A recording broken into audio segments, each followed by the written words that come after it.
تفسیر ابن کثیر میں حافظ ابن کثیر رحمۃ اللہ علیہ نے قرآن مجید کی سورہ النساء کی ایک آیت کے ذیل میں ایک واقعہ تحریر کیا ہے جو بروایت ابن ابی حاتم اور ابن جریر ان حضرت مجاہد رحمہ اللہ تعالی ہے۔ واقعہ کچھ یوں ہے کہ اگلے زمانے میں ایک عورت تھی جو حاملہ تھی۔ جب اسے درد ہونے لگا اور بچی پیدا ہوئی تو اس نے اپنے ملازم سے کہا کہ جاؤ کہیں سے آگ لے آؤ۔ وہ باہر نکلا تو دیکھا کہ دروازے پر ایک شخص کھڑا ہے، پوچھتا ہے کہ کیا ہوا، لڑکی یا لڑکا؟ ملازم نے کہا کہ لڑکی پیدا ہوئی ہے۔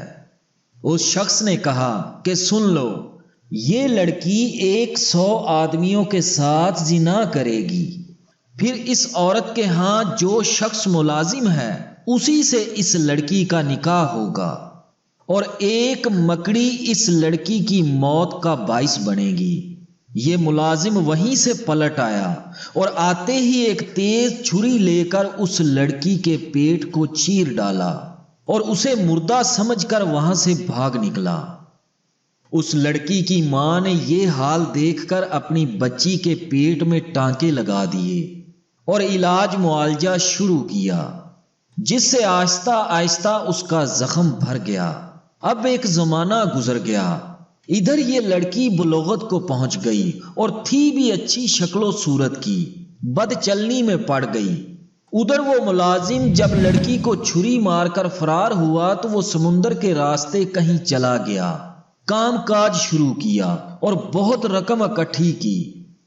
کل مال سمیٹ کر بہت مدت کے بعد یہ پھر اسی اپنے گاؤں میں آ گیا اور ایک بوڑھی عورت کو بلا کر کہا کہ میں نکاح کرنا چاہتا ہوں، گاؤں میں جو بہت خوبصورت عورت ہو اس سے میرا نکاح کرا دو۔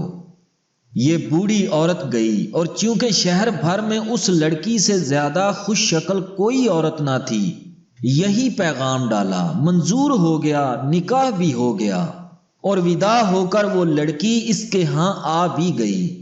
دونوں میاں بیوی میں بہت محبت ہو گئی۔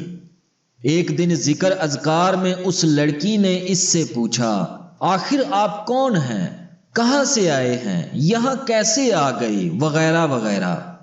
اس شخص نے اپنا تمام ماجرا بیان کر دیا کہ میں یہاں ایک عورت کے ہاں ملازم تھا، وہاں سے اس کی لڑکی کے ساتھ یہ حرکت کر کے بھاگ گیا تھا، اب اتنے برسوں کے بعد میں پھر یہاں آ گیا ہوں۔ اس لڑکی نے یہ سن کر کہا کہ جس کا پیٹ تم چیر کر بھاگے تھے میں وہی لڑکی ہوں۔ یہ کہہ کر اس نے اپنے اس زخم کا نشان بھی اسے دکھایا۔ تب اس شخص کو یقین ہو گیا کہ یہ تو وہی لڑکی ہے۔ وہ کچھ دیر چپ رہنے کے بعد کہنے لگا، جب تو وہی ہے تو ایک بات تیری نسبت مجھے اور بھی معلوم ہے، وہ یہ کہ تو 100 آدمیوں سے مجھ سے پہلے مل چکی ہے، یعنی زنا کر چکی ہے۔ اس لڑکی نے کہا، ٹھیک ہے، یہ کام تو مجھ سے ہوا ہے لیکن گنتی یاد نہیں۔ اس شخص نے کہا کہ مجھے تیری نسبت ایک اور بات بھی معلوم ہے، وہ یہ کہ تیری موت کا سبب ایک مکڑی بنے گی۔ خیر، چونکہ مجھے تجھ سے بہت زیادہ محبت ہے، میں تیرے لیے ایک بلند و بالا، پختہ اور اعلیٰ محل تعمیر کرا دیتا ہوں، تو اسی میں رہنا تاکہ وہاں تک ایسے کیڑے مکوڑے نہ پہنچ سکیں۔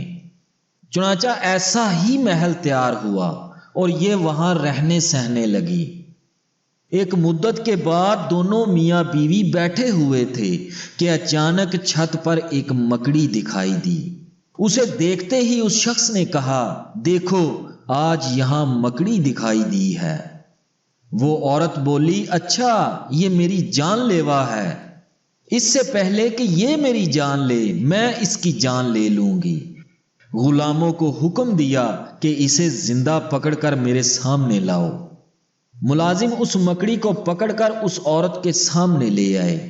اس عورت نے مکڑی کو زمین پر رکھ کر اپنے پیر کے انگوٹھے سے مسل ڈالا، اس کی جان نکل گئی، مگر اس میں سے جو پیپ نکلا اس کا ایک آدھ قطرہ اس عورت کے انگوٹھے کے ناخن اور گوشت کے درمیان چلا گیا۔